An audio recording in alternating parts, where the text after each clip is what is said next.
In the silent hum of the cosmos, amidst the grand tapestry of human discovery, there lies a paradox so profound it underpins our very understanding of the universe. It is the concept of nothing, yet it is everything.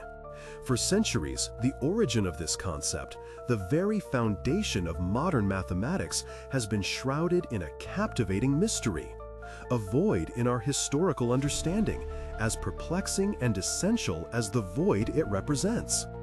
We speak, of course, of zero, a symbol so ubiquitous, so seemingly simple, that its revolutionary impact often goes unnoticed.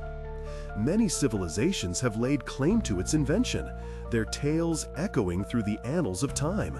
But what if the real story, the true genesis of this numerical marvel, is far more fascinating and deeply rooted in a forgotten corner of history? At Echoes of Time, we journey into these hidden histories, peeling back layers of dust to reveal the untold stories that shaped our world. Before the widespread adoption of zero, the brilliant minds of ancient civilizations grappled with one of the most fundamental challenges in numerical representation: how to signify an empty quantity, how to mark a void, how to create a placeholder in their intricate number systems.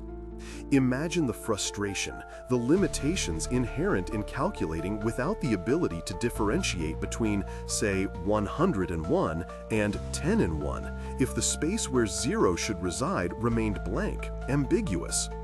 It was a conceptual chasm that prevented true positional notation from flourishing, forcing complex workarounds and limiting mathematical progression. The Babylonians, with their cuneiform scripts etched into clay tablets, devised an ingenious solution.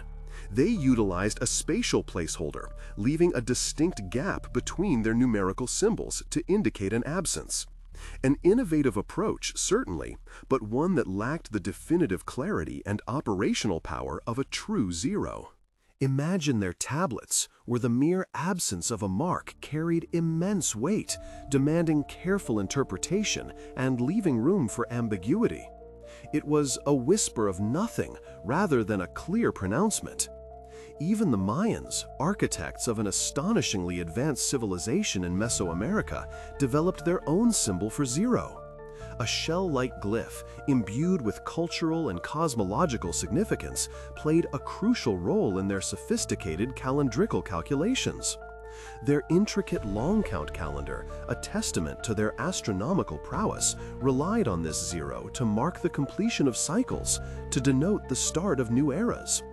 Yet, while powerful within its specific context, the Mayan zero primarily served a calendrical function, rather than evolving into a fully operational number capable of revolutionizing general arithmetic or abstract mathematical thought.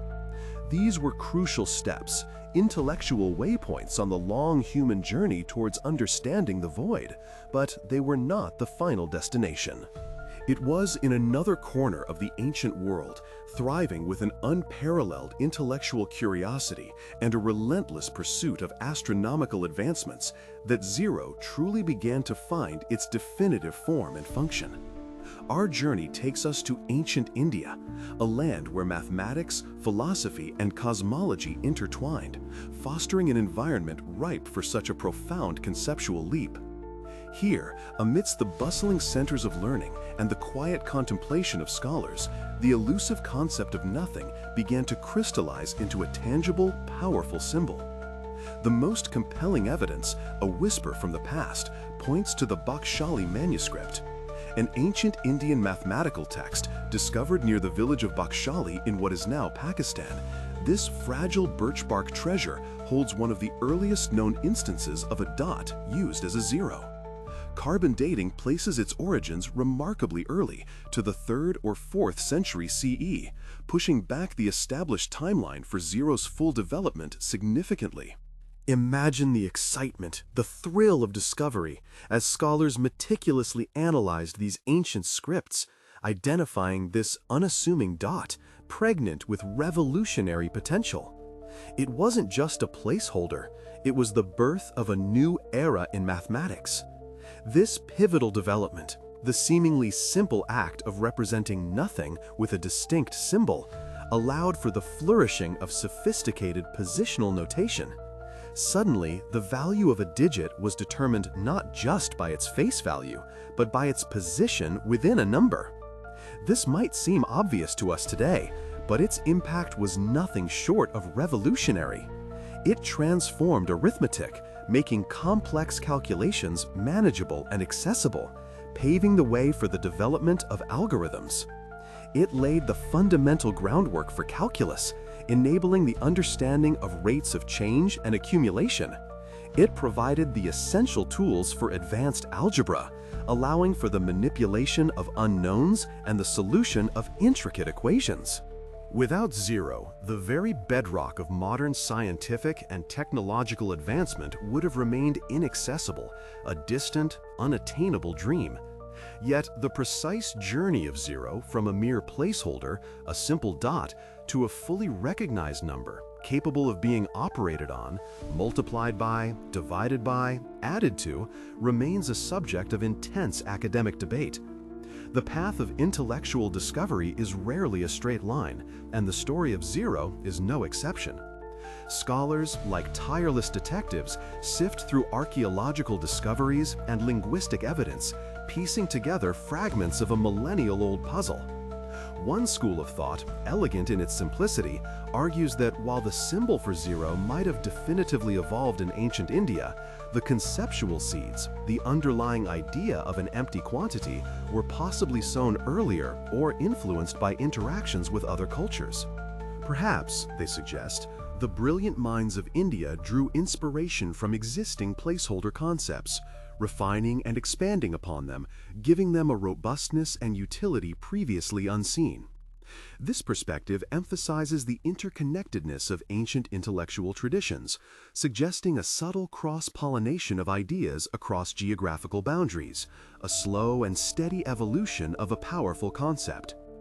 A second perspective, robust and compelling, firmly believes that India independently developed both the symbol and the profound philosophical concept of Shunya that underpinned it. Shunya, meaning emptiness or void in Sanskrit, transcended a mere numerical function. It was a deeply ingrained philosophical concept, a cornerstone of certain ancient Indian thought systems. This philosophical understanding of emptiness, it is argued, provided the perfect intellectual fertile ground for the birth of a numerical zero that was not just a placeholder, but an entity in itself.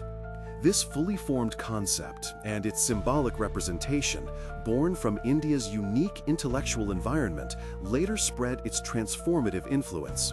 From India, it traveled westward, reaching the Arab world where it was eagerly adopted and further developed by Islamic scholars, who recognized its immense power. From there, these Arabic numerals, including zero, eventually made their way to Europe, fundamentally reshaping Western mathematics and science, leading to the Renaissance and the scientific revolution. A third, equally insightful perspective highlights a crucial distinction: the difference between a placeholder zero and an operational zero. While other ancient civilizations may have used symbols or spatial gaps to denote an absence, their zeros often functioned primarily as placeholders within a numerical system.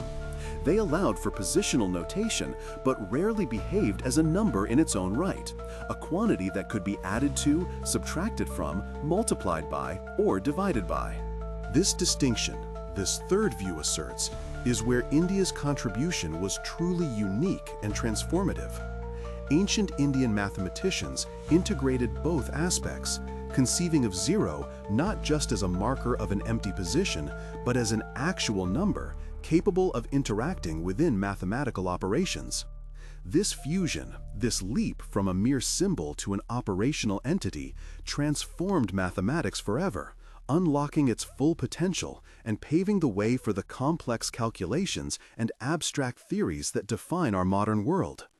As researchers delve into these fascinating theories, they continue to unravel the clues left behind by forgotten mathematicians. They meticulously analyze archaeological discoveries, searching for more ancient texts or inscriptions. They painstakingly examine linguistic evidence, tracing the evolution of words and concepts related to numbers and nothingness.